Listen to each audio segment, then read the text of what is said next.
Measure பேஸ்ல next discuss பண்ண போற டாபிக் மெஷர்மெண்ட் சிஸ்டம் அனலைசிஸ். இதை நம்ம ஷார்ட்டா எம்எஸ்ஏன்னு கூட சொல்லிக்கலாம். இப்போ எம்எஸ்ஏனா என்னன்னு தெரிஞ்சுக்கலாம். டிஎம்ஏசி ப்ராசஸ் ஃபுல்லாவே மெஷர்மெண்ட் சிஸ்டமோட output, metrics, analysis and control எஃபெக்ட்ஸுக்கு யூஸ் ஆகுது.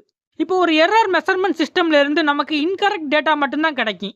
டேட்டா இன்கரெக்டா இருக்கிறதுனால அந்த டேட்டாவை யூஸ் பண்ணி எடுக்கக்கூடிய முடிவுகளும் இன்கரெக்டா தான் இருக்கு. ஸோ ஒரு டேட்டாவை வந்து கரெக்டா கலெக்ட் பண்றதுக்கு மெஷர்மெண்ட் சிஸ்டம் வந்து யூஸ்ஃபுல்லா இருக்கு. மெஷர்மெண்ட் சிஸ்டம் அனாலிசிஸ் இல்லைன்னா எம்எஸ்ஏ, இது ஒரு டைப்பான டெக்னிக். இது மெஷர்மெண்ட்ல இருக்கக்கூடிய எரர் இல்லைன்னா அதோட வேரியேஷன் அண்ட் அதோட சோர்ஸ் ஆஃப் எரரை கண்டுபிடிச்சு வேரியேஷனை வந்து கம்மி பண்ணிடும். இந்த மெஷரிங் சிஸ்டம் பார்த்தீங்கன்னா ஆல்ரெடி எவால்வேட் பண்ணியிருக்கக்கூடிய டேட்டாவோட இன்டெகிரிட்டியை வந்து உறுதி பண்ணுறதுக்கு, அதை அனலைஸ் பண்ணுறதுக்கு யூஸ் ஆகுது.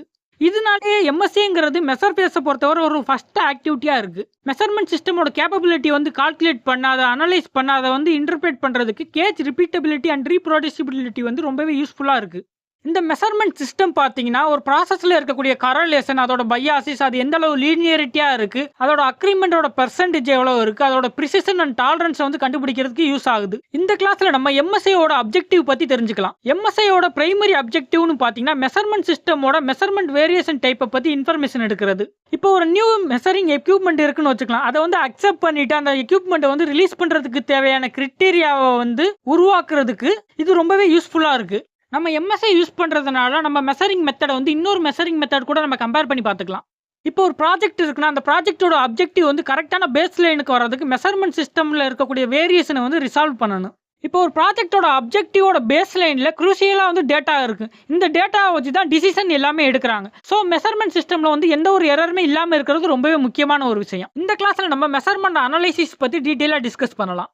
இப்போ மெஷர்மெண்ட் அனாலிசிஸ் எடுத்துக்கிட்டிங்கன்னா அப்சர்வ்டு வேல்யூ பார்த்தீங்கன்னா ட்ரூ வேல்யூக்கு அந்த மெஷர்மெண்ட்டில் இருக்கக்கூடிய எரரோட கூட்டுத்தொகைக்கும் ஈக்குவலாக இருக்கும். மெஷர்மெண்ட்டில் ஏற்படக்கூடிய எரர் பார்த்தீங்கன்னா ஒரு பாசிட்டிவ் எரராக இருக்கலாம், இல்லைன்னா ஒரு நெகட்டிவ் எரராகவும் இருக்கலாம். மெஷர்மெண்ட்டில் ஏற்படக்கூடிய எரர்னா என்னன்னு பார்த்தீங்கன்னா மெஷர்மெண்ட் வேரியபிலிட்டியோட சோர்ஸ் எல்லாம் சேர்ந்து ஒரு அப்சர்வ்டு வேல்யூவை வந்து ட்ரூ வேல்யூலேருந்து டீவியேட் பண்ண வைக்கும். இதை தான் நம்ம வந்து எரர்னு சொல்லுவோம். இப்போ ப்ராசஸ் வேரியபிலிட்டி அண்ட் மெஷரபிள் வேரியபிலிட்டியோட சம்மை தான் நம்ம வந்து ட்ரூ வேரியபிலிட்டின்னு சொல்லுவோம். ஸோ இப்போ ஒரு ப்ராசஸ் எடுத்துக்கிட்டிங்கன்னா அந்த ப்ராசஸில் இருக்கக்கூடிய வேரியபிலிட்டி அண்ட் மெஷர்மெண்ட் வேரியபிலிட்டியை எவால்வேட் அண்ட் இம்ப்ரூவ் பண்ணணும். எப்போவுமே ஒரு ப்ராசஸ் வேரியபிலிட்டியை பார்க்குறதுக்கு முன்னாடி அதில் இருக்கக்கூடிய மெஷர்மெண்ட் வேரியபிலிட்டியை வந்து அட்ரஸ் பண்ணிக்கணும்.